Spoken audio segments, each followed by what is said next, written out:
All right, so we were discussing about logistic regression, its evaluation criteria in the yesterday's class, and I did mentioned about ROC and AUC, that is receiver operating characteristic and area under the curve. Okay, so yes, yesterday also I explained the terms TPR and FPR, that is true positive rate and the false positive rate, because it comes under ROC, receiver operating characteristic. Okay, so to determine the optimal threshold of a classification model, yesterday also this thing came into the discussion, that is threshold. I need to perform classification, and in logistic regression, what we say threshold is zero point 0.5. This is 0, this is 1. For binary classification, threshold is zero point 0.5. Okay. Now, obviously, for every classification model, we should have a threshold, we should have a decision boundary. Now, we study the performance of a classification model across multiple thresholds, particularly focusing on how true positive and false positive shift with the threshold changes. How this ratio TPR and FPR changes according to the threshold values. Okay, so TPR, true positive rate, we define it as TP upon TP plus Fn, and FPR means FP upon FP plus Tn. Yesterday also I told. This TPR is also called as recall or sensitivity. Just in yesterday discussion, I have already told you about this thing. Okay, that it is recall. False positive rate is not specifically a given name. It's called as FPR only. It measures the proportion of actual negatives mistakenly identified as positive. Okay, mistakenly identified as positive. Okay, measure the proportion of actual negatives mistakenly identified as positives. That is false positive rate.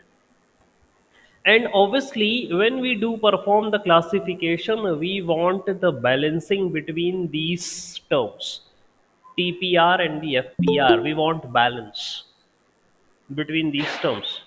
How model is able to classify between the different categories or the classes, that is called as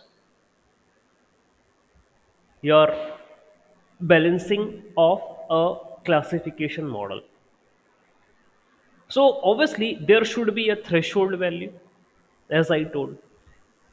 If I do take zero point 0.5 as a threshold, so anything greater than zero point 0.5 is a positive class, anything less than zero point 0.5 is a negative or a zero class. So I need to identify the relationship between TPR and the FPR. TPR, it means correctly identified positive instances. FPR means my by mistake identified positive. So correctly identified positive and by mistake identified positive. I need to make a plot between these two, TPR and FPR. That is called as ROC, receiver operating characteristic. If I make a plot between, there is no formula. for ROC.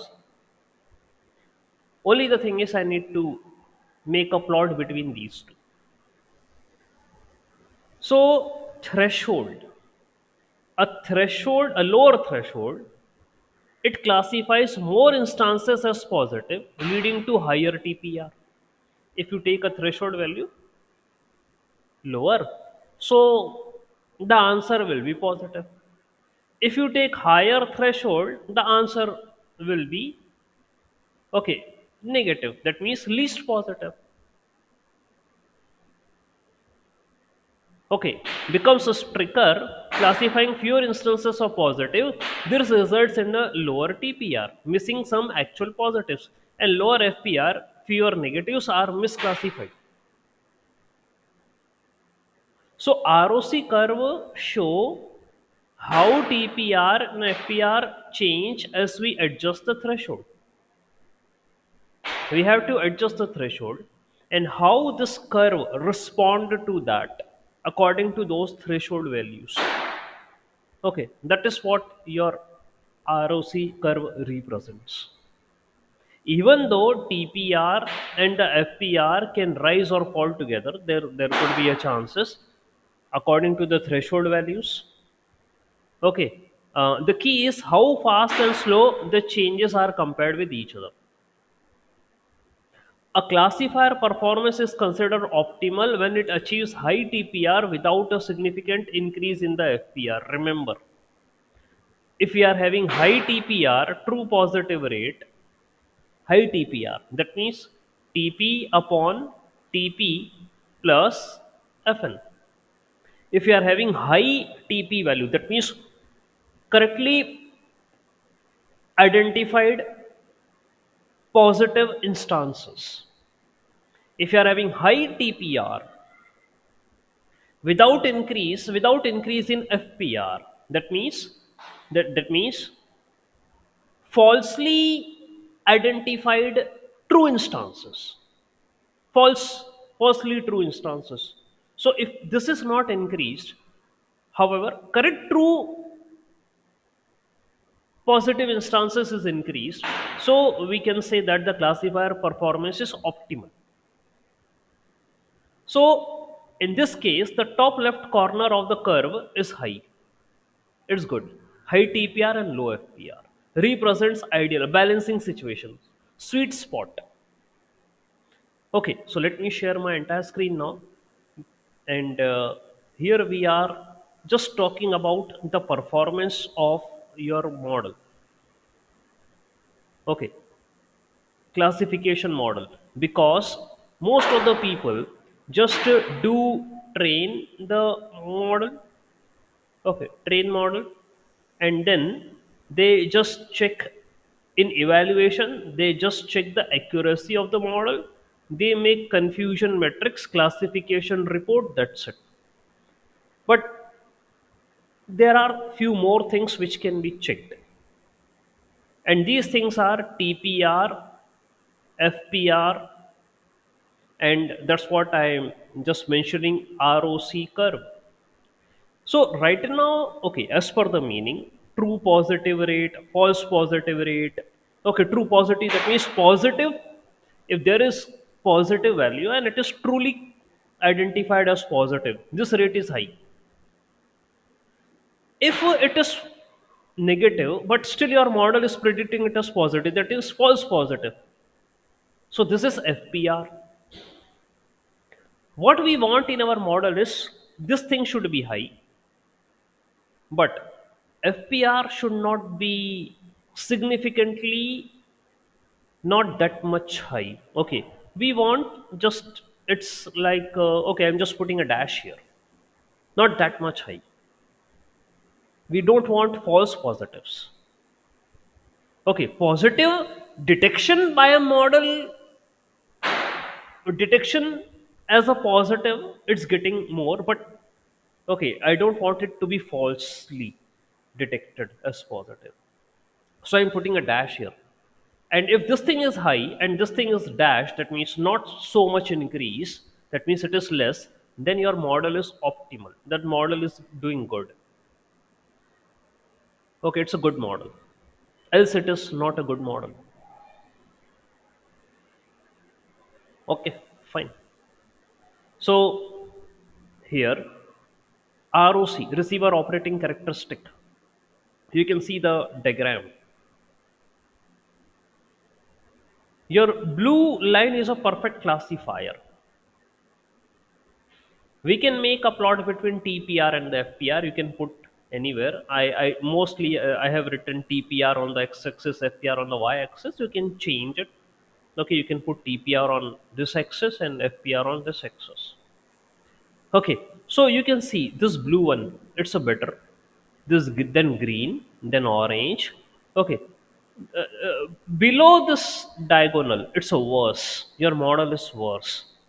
That means worse means for positive, model is detecting negative. For negative, model is detecting positive. That means all hosh posh. Opposite is happening. Opposite is happening in a worst case. Okay, to be very simple, what we want, to be very simple. Okay, if you have been asked what you want, we want model to predict positive as positive, negative as negative. Okay, negative as negative. That's what we want from the model. Okay, that is your idea to train a model in this way: positive, positive, negative, negative. But you know that model do confuse.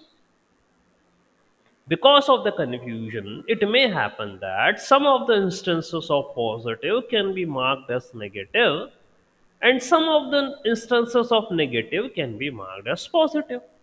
The point is, this confusion is happening maybe selection of threshold. Threshold. Okay, just now I told greater than zero point 0.5 is 1, less than zero point 0.5 is 0. So zero point 0.5 is your threshold. It is also been said that if your threshold is less, for example, if it is here, and then most of the instances will be above, so they will be considered as positive, and less will be considered as negative. It may happen the rate TPR may increase. Okay, but that's not the fact. We don't want our model to just blindly increase the rate of the TPR.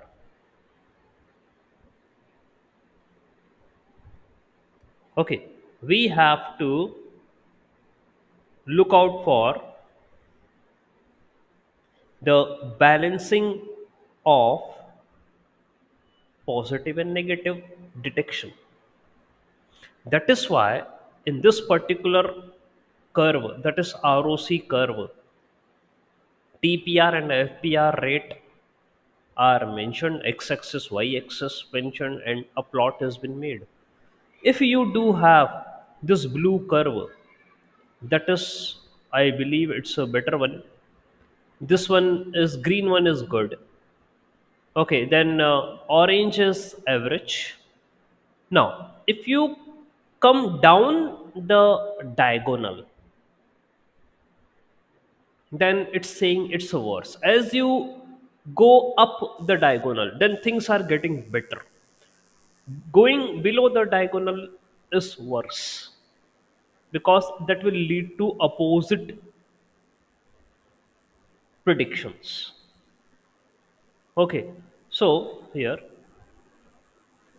ROC curve is a graph that show how well classification model work, and it distinguish between two classes. It can be spam, ham, or positive, negative, true, false, whatever, at various thresholds. Various thresholds. So the people don't talk about this thing. The people say that, okay, sir, you are having only one threshold. Na? You told only about zero point 0.5, sir. 0.5 is your threshold, sir, in logistic regression, and you are classifying on this threshold only. But TPR and the FPR are checked on various thresholds, and then they are checking the rate, okay, for these, whether the model worked correct or not. Okay, so how to create ROC curve, predict probability. Okay, that's what our model do. Classification model, logistic regression, it gives you the probability. And then according to the probability, we will put the threshold less than or greater than whatever. Okay, so if the score is zero point 0.8, it's called a spam. And if your threshold pointed the if for zero point 0.7 is better, okay, if the score is above zero point 0.8, you have to set a threshold. What is the threshold? For a score more than zero point 0.8, the probability score more than zero point 0.8, if your threshold is below zero point 0.8, so that will be a spam, else it will not. Okay, so what threshold I need to select? Which threshold is better? Zero point 0.8, zero point 0.7, zero point 0.9. So we have to check on different thresholds. That's what we do for a classification model. No one do talk about this thing. Just only model evaluation. They talk, okay, accuracy, fine, done. Confusion matrix, classification report, done. But no one will talk about this TPR and the FPR. That how your model is working on different thresholds, whether it is still able to classify the data points on different thresholds. If it is, then it's a good model. Okay, so we do plot TPR and FPR, and if the curve goes like this and diagonal is here, if you are in this position, that means your model is doing well on different thresholds. Okay, so that is the top left corner is the best one above the diagonal line. If the curve is above the diagonal line, okay, that means your model is better.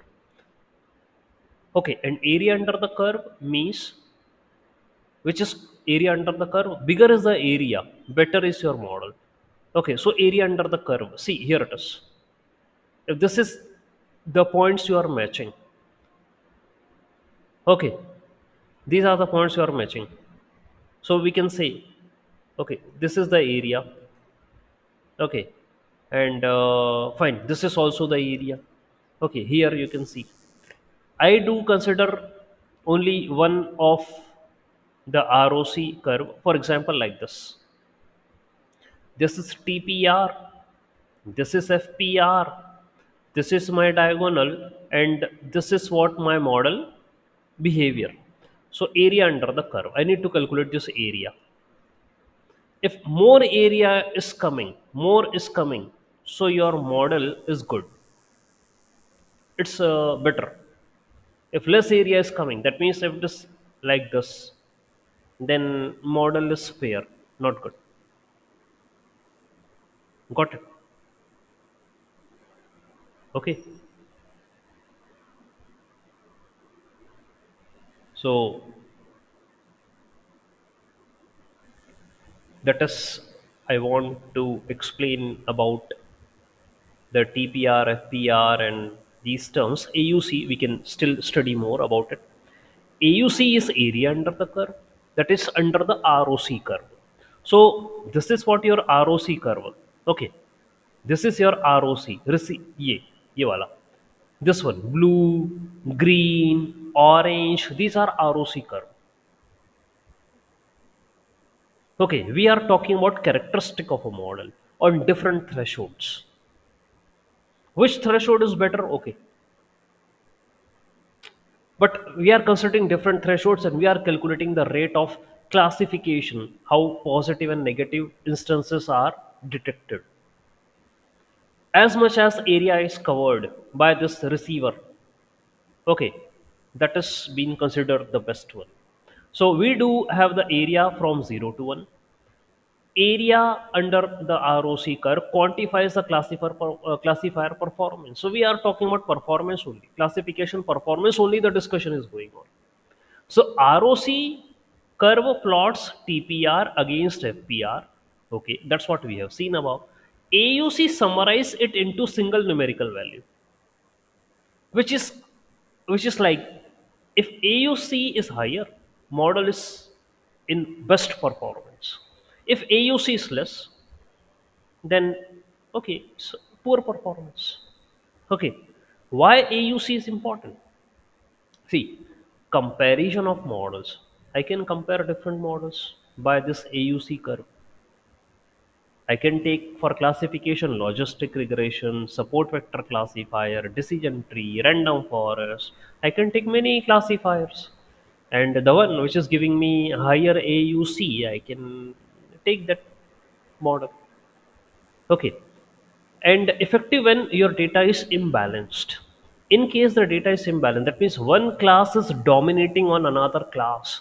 Though we never train our model on imbalanced data, but still, if your model is unbalanced, data is unbalanced, so model will also behave unbalanced. It will be it will just pick one of the class which is having more values in a dominating way. Okay, so AUC incorporate both TPR and FPR serves as more reliable metric. This metric is much more reliable because it will consider different thresholds, and then it will identify that okay, how model is performing on unbalanced data also. Okay, so how to interpret AUC value? That is the question. So far, what we have learned is, sir, we understood that you started talking from positive and negative. You talked about TP, TN, FP, FN. Then you talked about their ratios, where you told TP upon TP upon FN is recall, and FP upon FP plus TN is your FPR, false positive rate.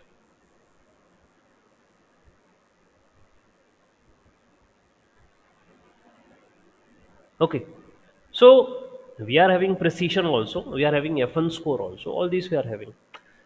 Anyhow, I need to look out how they are giving you the answer for classification. We checked ROC, that is on different thresholds, and how these thresholds. Okay, let's talk here. Interpretation. If your AUC value is zero point 0.5, this implies that the classifier performance is equivalent to random guessing. That means it corresponds to a diagonal line on the ROC plot. If area under the curve is zero point 0.5, that means it corresponds to just diagonal zero point 0.5. Okay, this thing only. And if it is between zero point 0.5 to 1, it indicates classifier outperforms random guessing. It's not just a random guessing. So zero point 0.5 means okay. That means if you make the plot, this is zero point 0.5, let us suppose. Okay, the diagonal. So your model is here. If the AUC value is just zero point 0.5, so your model is here, random guessing. So your model can guess good answers also, your model can guess wrong answer also. But if it is more than zero point 0.5, okay, now model is not like randomly guessing. Now it's outperforms random. That means it is if it is closer to the value 1, the better classifier is differentiating between positive and negative. So your threshold is zero point 0.5, and at zero point 0.5, model randomly guess the answers. If it is more than zero point 0.5, that means if you are here, if if this is what you are getting, your model is better. If this is the curve, your model is more better. If this is the case, your model is best, because here we can expect the value of AUC is equal to 1. Okay, so TPR and FPR. So true positive rate is increasing. It is increasing. False positive rate, okay. If I just check what is the rate of false positive, at one time it is settled here. So true positive rate is increasing, but FPR is not increasing with the same rate. That is what I want now. I want positive instances to be correctly predicted as positive, but I don't want negative also to be predicted as positive. No, no, no. I don't want this. There might be some instances of negative can be predicted as positive, so there is some sort of confusion in the model.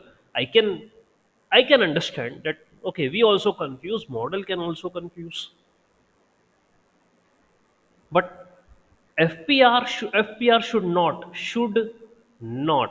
significantly increase. TPR increase. If TPR increase, okay, good, happy. We will be getting good area, and the area under the curve is more. So you can see here, AUC is equal to one perfect classifier. That means model is not guessing. Model is not giving some random results. No, model is predicting correct results. Okay, positive to positive, negative to negative. That's what model is guessing. Okay, got it. So this is what AUC ROC is there. See, we use AUC ROC for binary classification. Remember, especially for binary classification, evaluating binary,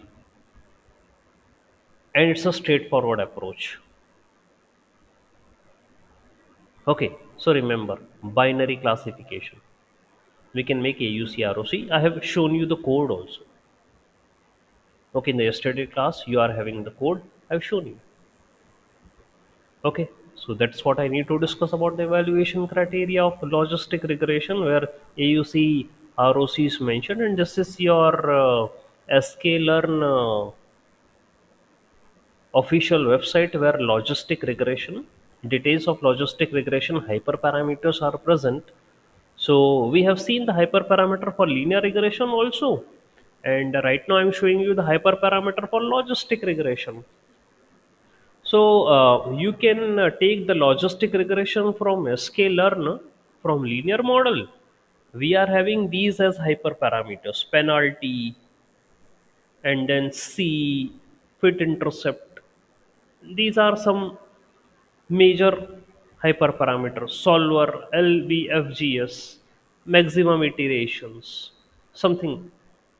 Okay, random state, which we can consider for hyperparameter tuning also ahead. Okay, so logistic regression classifier, in the multi-class classification, we do perform one versus rest. That also I have explained you previously. Okay, logistic regression is especially for binary classification. But if you are having multi classification, then it will turn this multi into binary, like one versus all. That's what it will do. Okay, so if you are having three classes, A, B, C, I have already taught you. It will turn up like this: A versus B union C. So this is one class and this is second class. That's what it needs to do.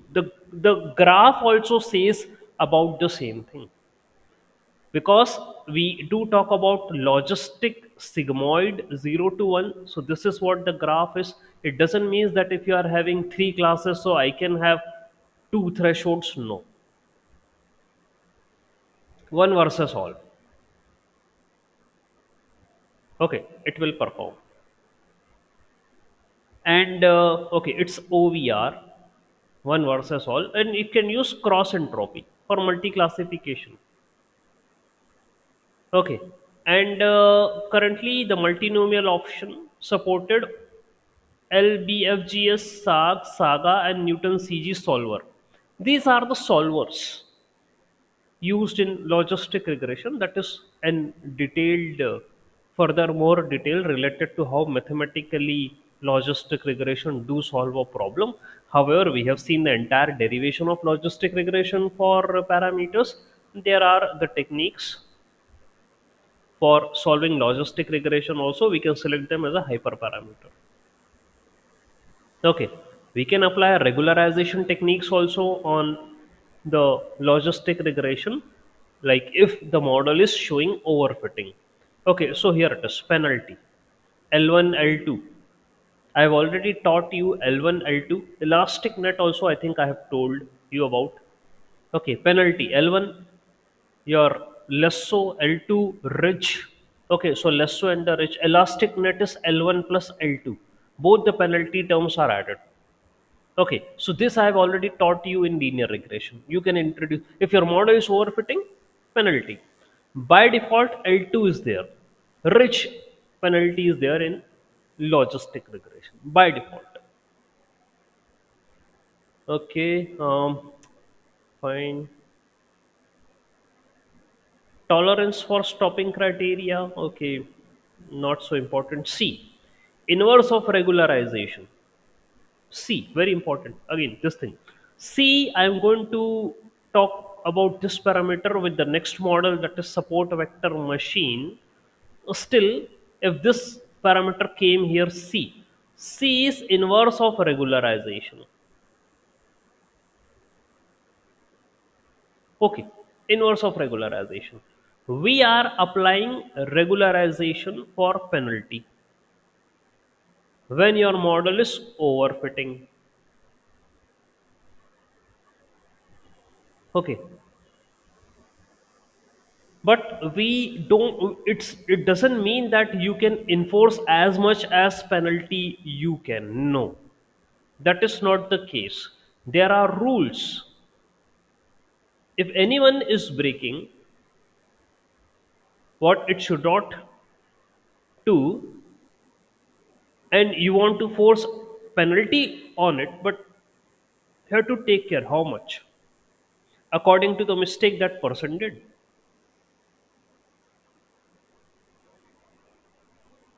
Okay, so C is a parameter that is inverse of regularization. It must be positive, float value. So if the value of C, that means it controls. It's a control. The value of C is high, penalty is less. And if C is low, penalty is more. C, the value is floating point, float. Okay, it do have a floating point value. By default, it is 1. Okay, class weight intercept scaling not as that much been used. Random state, we do assign random state 42. Okay, that's what we assign so that during execution the results should not change. Solver we can introduce in our hyperparameter tuning. We are having so many solvers here. Okay, solvers like LBFGS, that is one of the default solver which is present in logistic regression. Okay, that is an optimization technique. Solvers are optimization. Okay, optimization. Okay, the entire setup is for optimization only. Where whether you do talk about machine learning, deep learning, Gen AI, optimization. That means we want to reduce error and we want to increase the accuracy. So we have to perform optimization. That means you are already available with logistic regression equation, that is error equation you have, that is cross entropy you are having, that's what you are calling it as loss. So there are many solvers present, which can be used to optimize this problem. For optimization, what we have learned, we perform the differentiation. I hope you remember beta naught and beta 1. We solved for that. Okay, so for optimization, we did perform minima calculations. Okay, so there are various techniques here also to perform the optimization like LBFGS and Newton CG, Newton Chomsky, SAG, Saga, liblinear. For smaller data sets, liblinear is used, whereas SAG and Saga are faster for large ones. So there are some tips to perform the optimization. We can use these techniques. We are not going in detail to talk about, so this is research perspective. Okay, so we are not going in detail. We are just taking an information that if you are going to use logistic regression, what hyperparameter value you can put into the logistic regression model. But you should know what sort of data you are, at least some information is required. Okay, so for the small data set, liblinear is used. Big data set, SAG and Saga are used.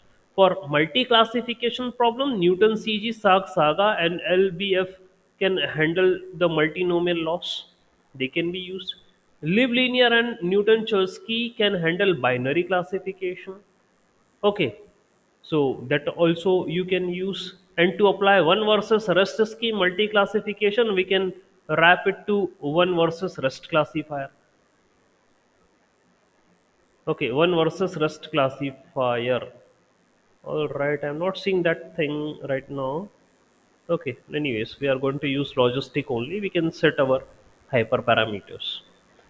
Newton Chomsky is good choice for number of samples are greater than number of features. Especially that means number of samples are very greater than number of features. Especially one hot encoding categorical. So if you are having categorical data and number of samples, that means the rows are very high than the number of columns. In that particular case, you can use Newton Chomsky. Okay, fine. And the choice for algorithm depends upon the penalty chosen. This is the suggestion given to you. If you are using LBF GS solver, penalty L2 or none. For multinomial classification, yes, it can be used. Liblinear, not for multi classification. For binary classification, you can use liblinear. L1 and L2 penalty can be applied. Newton CG, L2 can be used, multi classification, yes. Newton Chomsky, L2 regularization, okay, no. For multinomial multi classification. These are for multi classification we can use. Saga can be used for multiple classification, and we can apply all these regularization techniques over it to prevent overfitting in it. That's what we can do. Okay, so remember, you can make the table from your side also. Okay, it's something good if you try from your side. You can make a table. Okay, logistic regression, what are the hyperparameters which are important? Okay, uh, in hyperparameters, so far what we have seen is the solver. There are many solver. When we have to use a solver, that what you can write. Regularization, you can use L1, L2, L3, that means L1 plus L2. That is elastic net. This you can use. Value of C. If you are applying penalty, then higher penalty, low C. Higher C, low penalty. That's what you can use. Okay, you can assign random state also 42, something like that. You can have max iterations, 100 by default. Max iteration means number of times your algorithm will run to find optimal solution, optimal result. Okay, so this is what you can put to get optimal solution, max iterations. So solver, then your penalty, C, random state, maximum iteration, okay, and to find the optimal value. Such parameters you can use in logistic regression for hyperparameter tuning. Okay, fine.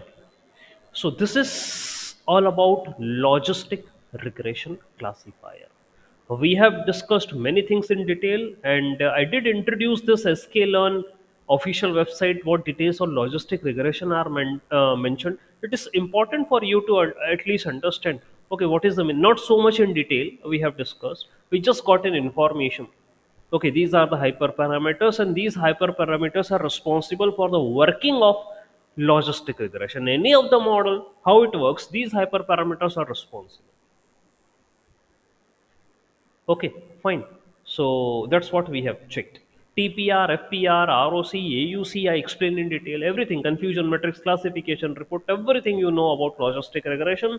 Okay, so now I think you are much more confident enough to work on this classification algorithm. Okay, fine. Thank you, sir. So let me stop presenting.